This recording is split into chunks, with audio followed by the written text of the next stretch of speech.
ದೇವ್ರೇ ಕಾಪಾಡಪ್ಪ, ನಾವ್ ಮಾಡಿರೋ ಪಾಪ ಎಲ್ಲ ತೊಳೆದ್ಬಿಡಪ್ಪ.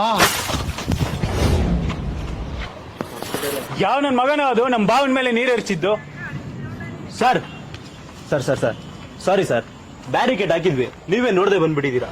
ರೋಡ್ ಕೆಲಸ ನಡೀತಾ ಇದೆ. ಏನೋ ನಮ್ಮ ಏರಿಯಾದಲ್ಲಿ ನಮ್ಗೆ ಗೊತ್ತಿಲ್ದಂಗ್ ರೋಡ್ ಕೆಲಸ ನಡೀತಾ ಆಯ್ತಾ? ಅದೆಲ್ಲ ಕೇಳಕ್ ನೀವೇ ಸರ್? ನಮ್ ಬಾವನ್ಗೆ ಇದ್ರ ಮಾತಾಡ್ತೀಯ? ಇವ್ರು ಯಾರು ಗೊತ್ತಾ? ಓ ಗೊತ್ತು ಬಿಡಿ, ಹಳೆ ಕಾಂಟ್ರಾಕ್ಟ್ರು. ಇಷ್ಟು ವರ್ಷ ಇವ್ರುಗಳು ಮಾಡಿರೋ ಗುಂಡಿನೇ ಮುಚ್ತಾ ಇರೋದು ನಾವ್ ಇವಾಗ. MLA ಆದೇಶದ ಮೇಲೆ ನಾವ್ ಇದೆಲ್ಲ ಕೆಲಸ ಮಾಡ್ತಾ ಇರೋದು. ಯಾರ ಅವ್ನು MLA? ಮುಖ ಮುಸುಡಿ ಗೊತ್ತಿಲ್ದಿರೋನಲ್ಲ MLA. ನನ್ನ ಕರ್ಸವನ್ನ ಸುನೀಲ್ ಬಾವ ಕಿರಿಕೆಲ್ಲ ಬೇಡ. ಸುಮ್ನಿಲ್ಲ, ಅವ್ನ್ ಯಾರೋ ಹೊಸ MLA. ಯಾರೋ MLA ನಮ್ಗೆ ಗೊತ್ತಿಲ್ದೆ ಕೆಲಸ ಮಾಡಿಸ್ತಾನ. ಕರ್ಸವನ್ನ ಇವರೇ ನಮ್ಮ MLA. ಅದೇನ್ ಮಾತಾಡ್ಕೊಂಡಿರೋ ಮಾತಾಡ್ಕೊಳ್ಳಿ. ಸರ್ ಹೇಳಿ, ಏನ್ ನಿಮ್ ಸಮಸ್ಯೆ? ಏನು ನೀವು MLA? ನೀವು MLA? ನೀವೇನ್ ಸರ್ ಹಿಂಗ್ ನಿಂತಿದ್ದೀರಾ? ಬೊಮ್ಮೆದ ಆರ ಟೋಪಿ ಹುಡುಗರು ಎಲ್ಲಾರು ಕಳ್ಸ್ಬಿಡ. ಅದು ಇಲ್ಲಿ ಕಳ್ಸ್ಬಿಡ. ನಿಮಿಷ ನಿಲ್ಸಿ, ನಿಮ್ಗೆ ಏನ್ ಬೇಕು ಹೇಳಿ ಫಸ್ಟ್. ಇದೇನ್ ಸಾರ್ ಈ ಚೈಲ್ಡ್ ನನ್ ಮಕ್ಕಳನ್ನೆಲ್ಲ ಇಟ್ಕೊಂಡು ಸಣ್ಣ ಗುಂಡಿ ಮುಚ್ತಾ ಇದೀರಾ? ಅಲ್ಲಿ ಬನ್ನಿ, ದೊಡ್ಡ ಗುಂಡಿ 40% ಎತ್ಕೊಟ್ಟಿದೀವಿ ನಮ್ ಕಾಲದಲ್ಲಿ. ಸಾರ್ ನಾವ್ ಕೆಲಸ ಮಾಡ್ದಂಗಿಲ್ಲಲ್ಲ, ಯಾರು ಕೆಲಸ ಮಾಡಿಲ್ಲ ಸಾರ್. ಅಲ್ಲಿ ನೋಡಿ ಸಾರ್, 4 ಎಕರೆ ಲಿಟಿಗೇಷನ್ ಪ್ರಾಪರ್ಟಿ, 20 ಕೋಟಿ ಡೀಲು.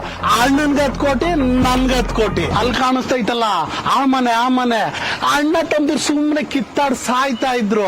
ಅಣ್ಣನ್ ದುಡ್ಡು 10 ಲಕ್ಷ ಅಣ್ಣನ್ಗೆ, ತಮ್ಮನ್ ದುಡ್ಡು 10 ಲಕ್ಷ ನನ್ಗೆ. ಅಲ್ಲ, ನೀವು ನಂಗೆ 40% ಕೊಟ್ರೆ 30% ನೀವ್ ಇಟ್ಕೋತೀರಾ, 30% ಅಲ್ಲಿ ರೋಡ್ ಹಾಕ್ತೀರಾ. ಮತ್ 3 ತಿಂಗಳಲ್ಲಿ ಗುಂಡಿ ಬಿದ್ರೆ ಅದು ಮುಚ್ಚಕ್ ನಾವೇ ಬರ್ಬೇಕು. ಸಾರ್ ಅದು ಹೋದ್ರೆ ಹೋಯ್ತು ಬಿಡಿ. ಇವನು ನಮ್ ಬಾಮೈದ ಫುಲ್ಲು ಶಾರ್ಪ್, ಕಸ್ತಲ್ 5 ಲಕ್ಷ ಎತ್ಕೊಡ್ತಾನೆ. ಅಷ್ಟೇ ಅಲ್ಲ, ನಮ್ ಹುಡ್ಗ 30 ಜನ ಹುಡುಗರನ್ನ ಮಾಡ್ಕವನೆ. ನೀವು ಅಂದ್ರೆ ಸಾಕು ಆ ಅಂತ ಕೆಲಸ ಮಾಡ್ಕೊಡ್ತಾನೆ. ಇನ್ನು ಬೇಕು ಅಂದ್ರೆ ಆ ಅನುದಾನ, ಈ ಅನುದಾನ, ಅದು ಇದು ಎಲ್ಲ ಸೇರಿಸಿ ನಿಮ್ ಪಾರ್ಟಿಗೆ ನಿಮ್ಮಿಂದಾನೆ ಫಂಡ್ ಜಾಸ್ತಿ ಹೋಗೋ ತರ ಮಾಡಿಸಿ ನಿಮ್ಮನ್ನ ಮಿನಿಸ್ಟರ್ ಮಾಡದೆ.